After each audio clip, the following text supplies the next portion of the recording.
So looking at this top down, what I'd like to do going into a new week, just start looking at the monthly viewpoint, right? So I like to do a true top down, but I zoom out a little bit further at the start of the week just to give me true fresh perspective on some of the major catalysts that I should be aware of, looking for continuation, especially here at all-time highs. Trading all-time highs can be pretty tricky because I think there's always kind of this fear, or I guess a little bit of uncertainty around how long a move can continue to go up when there isn't previous price action to kind of compare it to, which is typically, no matter what model you trade, some form of confluence for you as far as previous levels or previous price trading at this point, right? So when you're at all-time highs and you have that level of uncertainty, it's a little bit more difficult. Now, I don't think it takes much for me to explain that I'll probably be focused on taking longs. That's obviously what's just been working for really a very long time now.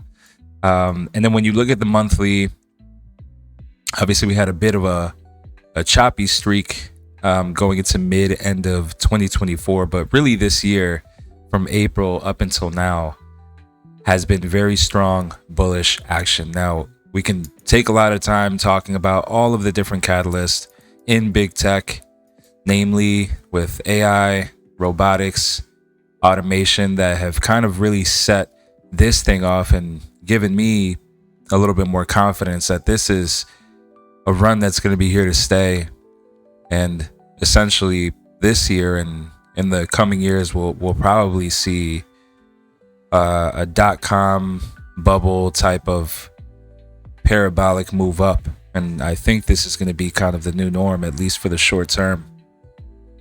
Not to say that I wouldn't expect a pullback, but really it's truly been a bullish mindset that I've had the last few months. And I've noticed in those days that I kind of shift a little bit more going short, or I'm not as confident, I guess, in a bullish bias. Typically that's when more mistakes will kind of creep in. So we're looking for longs here. Now on the monthly, interesting to note, so obviously we'll talk about where we closed last week and why that's relevant to going into this week's kind of plan and what we're looking for. This month's range has already seen what we had last August, right? A bit more indecisive close here for August, but still bullish. And you had right around between 1,000 and 1,100 point range on this month. So exactly 1263, sorry, a little bit more. And then on the month of September, and we're only halfway in, we've pretty much not only matched that range, but where we stand right now, we're at the top of that range. And last week we closed into all-time highs, which for me, really bullish sign, right? And you can take a few looks, right? So we had something similar here, not quite. You had a close here around all-time highs, and you had some chop back in December. Obviously, you had that move down based on the tariff news that came out in February. And then this rebalancing continuation we've had since. It's been mainly bullish with very small sign of kind of like any bigger pullback here. So last week you get a close really at the top of the range. This was really ignited by Tesla, which closed 7% bullish here into all-time highs. I like to see this going into the new week.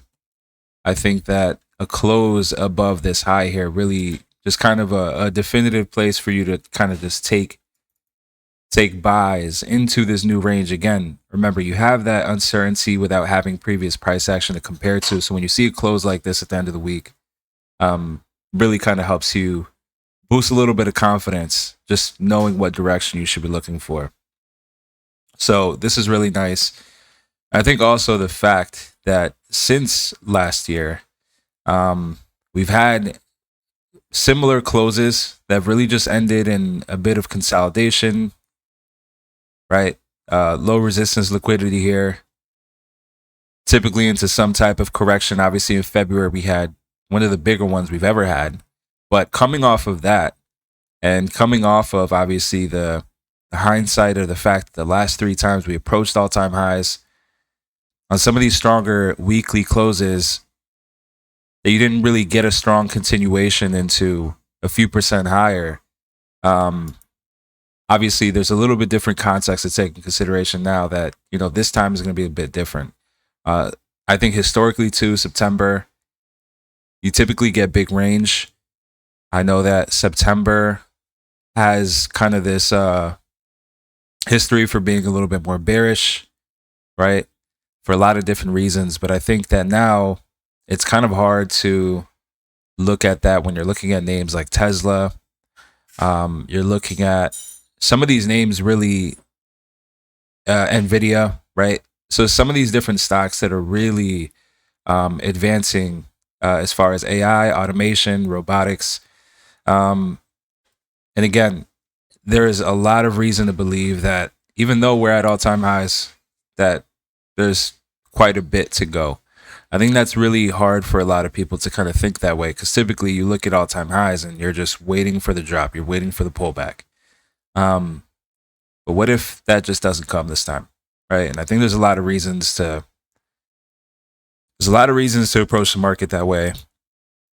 And I don't need to figure out where this month is going to close, right? Again, typically my trades are just going to be intraday, 20, 30 points, right?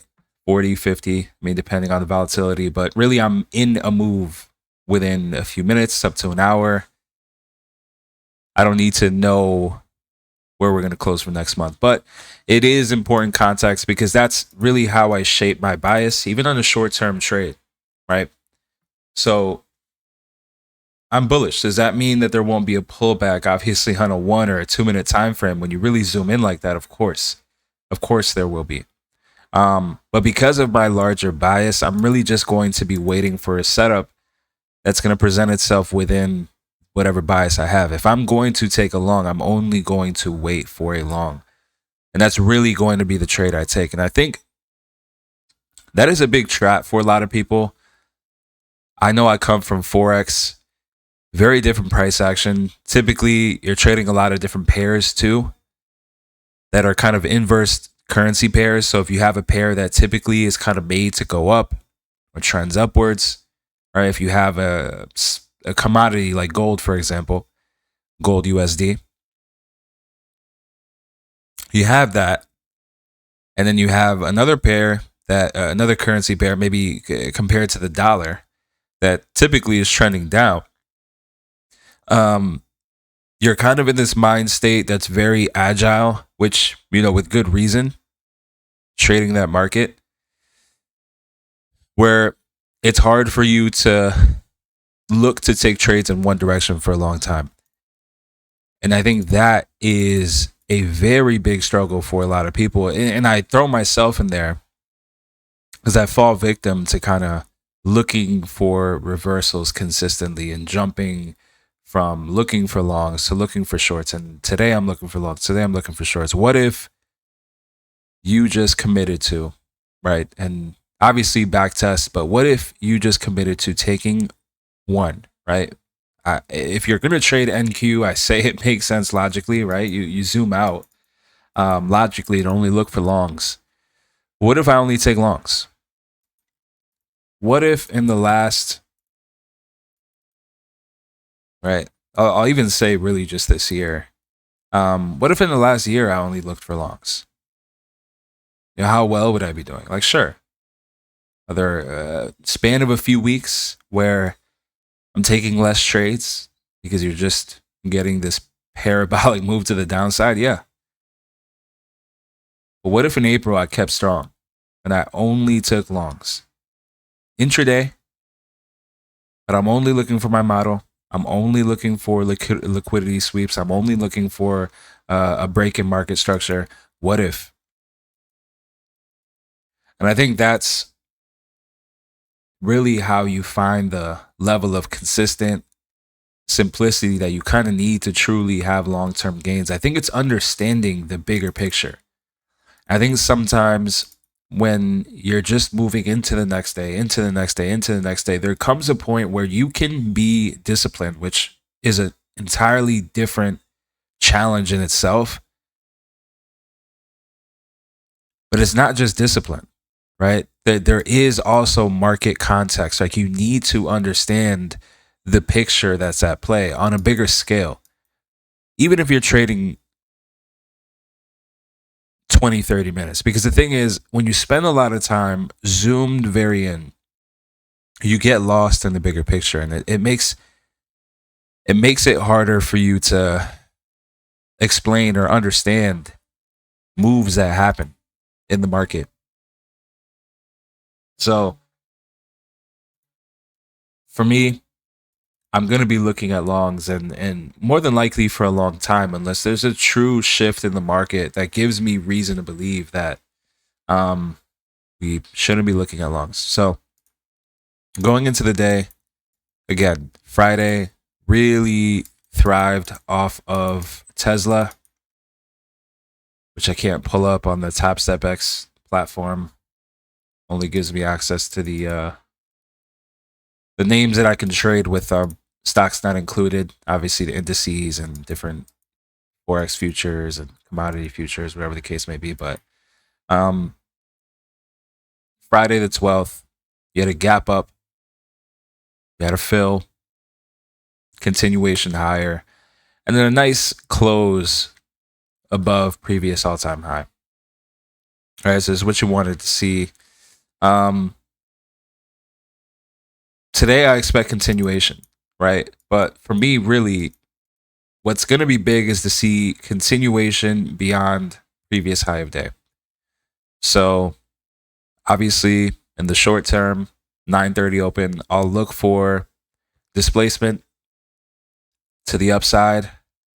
It'd be very telling if we hold around this level and then move down. I'm going to be very patient if that's the case. I'm going to wait for liquidity sweep. What I like to look for specifically is going to be previous low of day. Those two levels for me, trading smaller intraday trades the way I do, are going to be huge for me. I mark them out pretty much every single day. And trading at all-time highs, that's going to be really important for me because regardless of where you are in the chart, right? If I end up in no man's land because, we just rip to prices that we've never seen before, one thing that will always be there for me to reference is the price action we had yesterday, right? And there's times where you're going to see such a bullish continuation where you're not even retesting any of the price action you had yesterday, right? Which is okay. I'm going to be more patient in those situations. I'm more than likely not going to take a trade at all if that is the case, but always marking previous high of day, previous low of day. Really important. So I'm going to do that. And I'm going to look for action there, right? Another thing to take in consideration, we have no economic data coming out today. No notable news, at least planned, right? So I'm going to want to be mindful of what I want to know what liquidity looks like, right? Or what the range looks like to open, right? We're going to take a look at now how we've done in the overnight. So this is interesting. So going into Asia last night, looks like you get this strong rejection, right at previous high day here. Friday's previous high day, right? Into kind of this strong drop at 4. And this was really a huge range, especially to see this at 3:30 a.m. But almost immediately, you get a bit of this build up here, consolidation into a breakout. And now, actually, in pre-market, we're moving into new all-time highs, right? Really interesting to see that. And again, these are the little things you want to keep in mind, right? again, everything within reason, right? This doesn't mean I'm going to go ahead and rip the 930, but these are all good signs. And all of these things add up, right? Everything on the bigger picture I was telling you is painting a picture. Everything I'm seeing on the 15-minute, painting a picture, right? When I see a move like this, and this is really just much bigger average true range that we get typically on a 15-minute, I wouldn't be surprised if I were to pull it up, if we would see a big spike here, especially for Asia, to see a 66-point drop. And almost immediately, right? Obviously over the course of a few hours, but you get this wake up, you get this continuation, and then you take the highs immediately again, right? Immediately again. Now, if we continue, right, or again, if price opens up at 930 and we start seeing some displacement above this level, what did I say? That's going to be a big tell for me, right? But as long as we have decent liquidity, as long as we have decent range, right? Because just because we're above this level doesn't mean I'm going to immediately be looking for longs. If anything, actually, it's a little bit tough. Typically, I prefer to look for liquidity to the downside being swept. This is nice because you take a lot of lows on the 15-minute, but on a bigger time frame, you haven't taken much, right? We did get a 1 hour inversion here of this fair value gap that was created from last night's move down. And almost immediately over the course of 3 hours, you're getting this move up. So really nice on the smaller time frame, just lining that up. But again, right, I'll clearly mark out using vertical lines the range we had last night. I'll mark when the market actually opens. I'll mark using array the low, right, which is also going to be the low of this candle we've been talking about in the 15-minute, which was nice to see get eaten back up. We'll wait. Currently traded at the high, so I'll wait until market actually opens to keep that in consideration. But as far as overnight lows, that'll be important for me to see, right? But what that's going to be is if market opens up and we get this move down, in reality, I'm more than likely going to wait at the very least for us to come back down here before I'm thinking about watching for a setup that may give me a way higher, right? Otherwise, what I'm going to be more inclined to do is really just wait for lower, right? We'll look on the higher time frame, see if there would be a place we can potentially get in. But that's what we're looking for there. Okay. So really just wanted to break down kind of what I was looking at weekly outlook going into Monday. What we have as far as what's setting up now. I'm going to record I'm going to record my session probably with voice off just to be able to kind of focus and trade. I'll do a bit of a breakdown and kind of explain why or what I'm doing, or maybe make a short as far as the trade I'm taking. This is a combine. I'm looking to scale up and pass some XFAs so we can trade that live. See if we can work towards another payout. All live recorded. So